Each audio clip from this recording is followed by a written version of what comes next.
سڵاتانێ بێت بینەرانی زاری کرمانجی ئەم کاتتان باش لە پرۆگرامی زاری کاندید لە خزمەتی ئێوەی بەڕێز بەردەوامین بۆ ئەمڕۆژ لە سەر لیستی پارتی دیموکراتی کوردستان کاندیدێکی ترمان دەبێت کە کاندیدی ژمارە 13 و کاندیدە با لە زاری خۆیەوە خۆتان پێ بناسێنێت.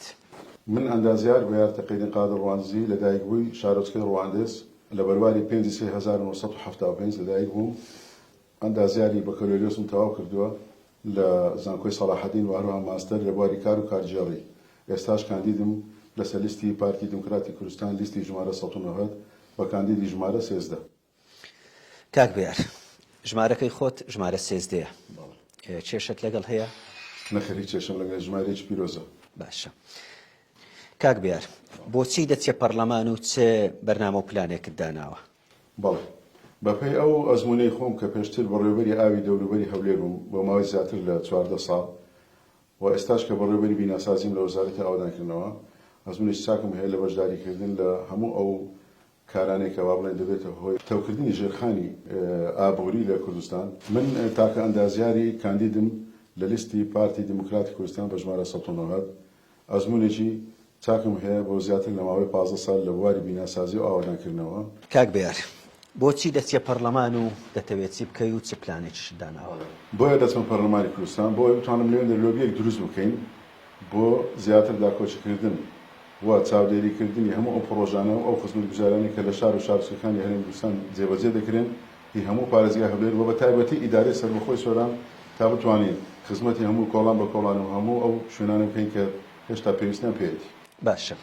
بێمە سەر ئەوەی ئەزمونێکت هەیە لە بواری ئاوەڕۆ چەند ساڵێک خزمەتت کردووە. ئیدارەی سۆران یەکێک لە داواکاریەکانی خەڵکی زۆر خۆشتڕواندزی باس لە بەنداوە کرێ ڕوانزیش بەنیازبوون بەنداوێک دروست بکرێ. تۆ هەوڵە دەیەگەر چوویتە پەرلەمان ئەو بابەتە بگەێنیتە پەرلەمان و دەنگێکی بۆ کۆ بکەیتەوە؟ بێگومان هەوڵی چڕ دەدەم بۆ ئەو بابەتە لەبەرەوەی بابەتی بەندا و بابەتێکە گشتگیرە نەتەنها بەس لە بۆ بواری ئەندازیاری ئاودانکردنەوە بۆ لە بۆ سەرۆتی با بڵێن گیانداری بۆ سیاحەت ئەوەنە شمولی هەمووی دەکات ڕوانزی شوێنێکی سیاحیە.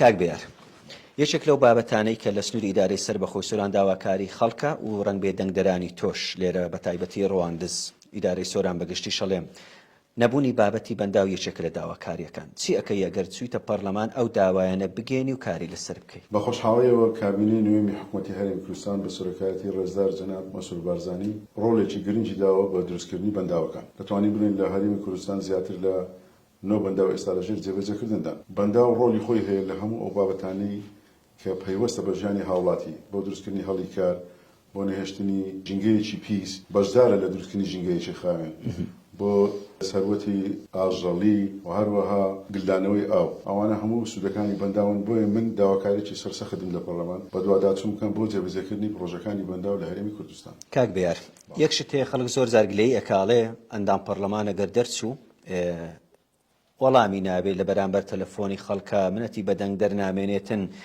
تۆ چی ئەڵەی لەسەر ئەمەیە تا چەند گرنگە ئەندام پەرلەمان بۆ نمونە ئەگەر دەرچوو وەکو بەربژێر پەیوەندی و کۆنتاکتی لەگەڵ خەڵکە هەر بمێنێ؟ هەموو پەرلەمانتارێک بەدەنجی ئەو خەڵکە چۆتە پەرلەمان بۆیە پێویستە بە هیچ شێوەیەک دانەبڕێ لە خەڵک و بەڵکو زیاتریش لەگەڵ خەڵک تێکەڵ بیتەوە لەبەرەوەی دەچێتە پایەچکە بەدەنجی ئەو خەڵکە چۆتە پەرلەمان و نمونەی زۆر زیندووشمان هەیە لەسەر ئەو بابەتانە.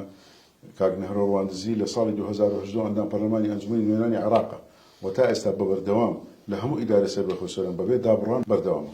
کاک بێر لە کۆتاییەتەوێت چی بە دەنگدەرانت بڵێ و چ پەیامێکت هەیە بۆیان؟ بەڵێ داوا لە هەموو دەنگدەرانی هەرێمی کوردستان دەکەم کە لە ڕۆژی 20دا بە گڕوتینێکی زۆرەوە بستن بۆ سەر سندوقەکانی دەنگدان بۆ ئەوەی قەوارەی سیاسی هەرێمی کوردستان بە بەهێزی ببینێتەوە و هەروەها خوێنی شەهیدانمان بە فیڕۆنە ڕوا و دەنگ بدەن بە لیستی پارتی دیموکراتی کوردستان ژمارە 1970 و دەنگ بدەن بە بەندە ژمارە 13. دەستان خۆش بێ. بەڵێ بینەرانی زاری کرمانجی ئەوەی بینیتان پرۆگرامی زاری کاندید بوو لەگەڵ بەیارتەقیەدین کاندیدی ژمارە 13 لە سەر لیستی پارتی دیموکراتی کوردستان تا لە پرۆگرامێکی نوێ پێتانەگەینەوە کاتێک شات.